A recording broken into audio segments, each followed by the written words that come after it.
The explosion happened about a block behind me here. As you can see tonight, police barricades remain up. We are being kept a distance from the scene. James Wilcox is live with overnight developments. James? Listen, John, a much quieter scene out here this morning compared to what it was about 10 hours ago when that fire broke out. There were about 40 firefighters fighting this fire. This morning, there's a crew of about 8, and they're monitoring hot spots. In fact, just a short time ago, we saw one of those firefighters up on that ladder there. We are following breaking news out of Plattsmouth tonight. Multiple crews respond to a fire at a senior living complex. Officials are giving an update right now. Let's take a live listen. I did just talk with Sarpy County authorities a short time ago, and they tell me they are still searching for a 5th person that was involved in this crash this morning. David and Melissa, even in town, conditions are far from ideal. We have that wind and it's really blowing around the snow. They are starting to clear the scene out here at 38th and Lake where that accident involving an SUV and a school bus happened just about an hour ago. I want to give you a live look at what the situation is right now. And it changes the game. I was walking around on my shoes. I thought, oh, this is easy. You put those on, boom, whole different ball game. Listen to this. I don't know if you heard that, but there's an alarm going off and he is snoring. All the sand and sediment that has been washed up, and there's a lot of it. It's actually quite thick, and you can see that right here. You can get black ice as well. Take a look at this.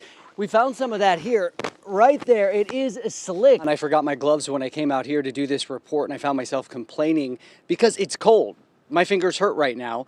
Then you stop to think that there are people that have to sleep outside in these conditions, and that is downright scary. This is an ambitious project. The section of trail Michael's working on is nearly 1,200 feet, and he's covering the entire thing with crushed rock. We've told you about those skimmers at First National Bank locations here in the metro. Now, Omaha's news leader is hearing from the victims. Earlier this year, I was contacted by a Marine fighting to save the life of his Iraqi interpreter. Ben Wormington says his friend Ted is a hero because he saved American lives. And now he wants the U.S. to repay the favor.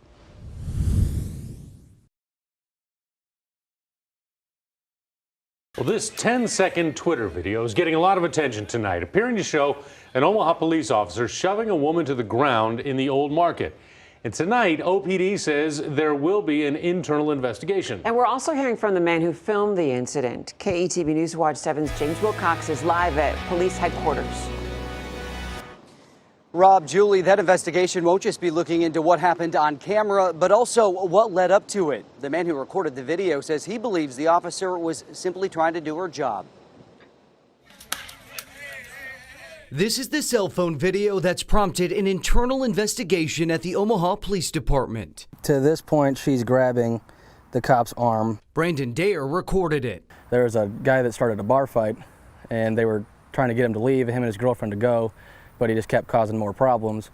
The incident happening around 2 o'clock Sunday morning near 13th and Howard. Brandon filming as things escalated.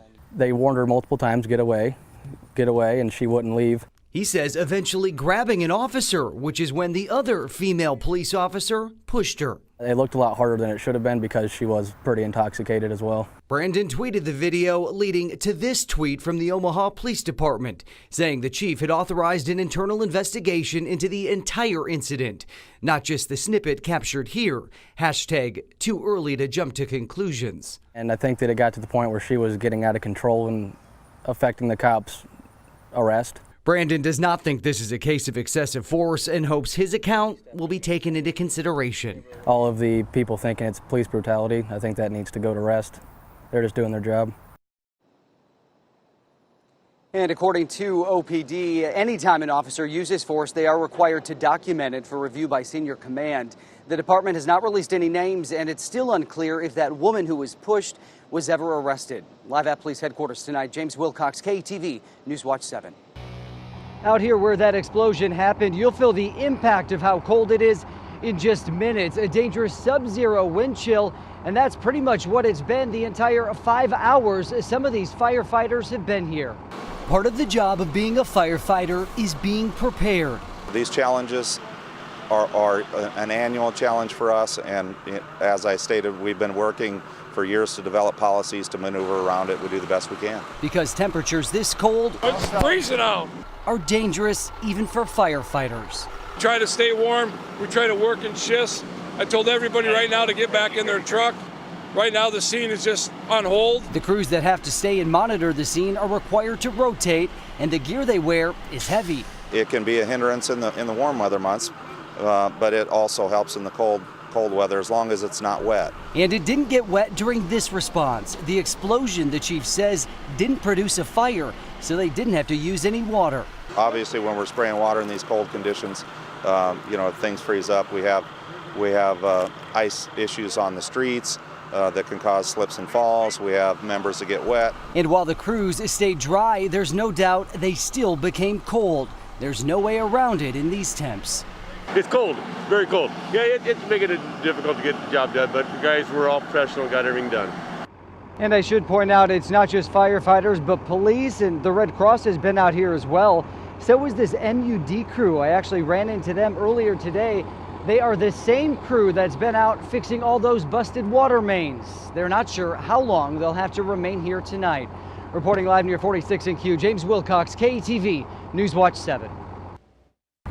This sign signifies the starting point of a journey spanning 16 days and hundreds of miles, all for one very important cause. Up until last year, it had been a long time since Brian Geertz went for a run. I hadn't ran since 1987 when I got out of the Marines, except for one 5K. So when he told his wife he wanted to run across an entire state, Are you nuts? he had to have a good reason why. I've known 4 veterans that committed suicide. Brian decided to do something.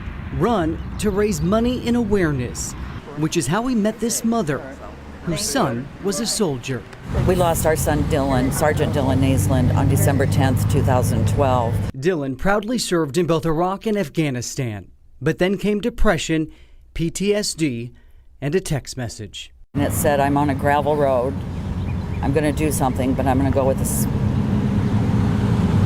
smile on my face. At just 25 years old, A couple hours later, the sheriff showed up at our back door. They had found him. Dylan took his own life. My heart gets heavy when I think about how heavy his heart was. Now, his memory lives on. A legacy is spread through a nonprofit co-founded by his parents, Operation Engage America, which is what Brian hopes to raise money for with his run. I'll be thinking about the people that I know and the people that I know of that have suffered. With each step, with the stars and stripes waving through the air, he'll try to save a life, try to stop another mother from going through what this one has. After her son went to war, to come back and lose him here at home. That's a battle that'll never end.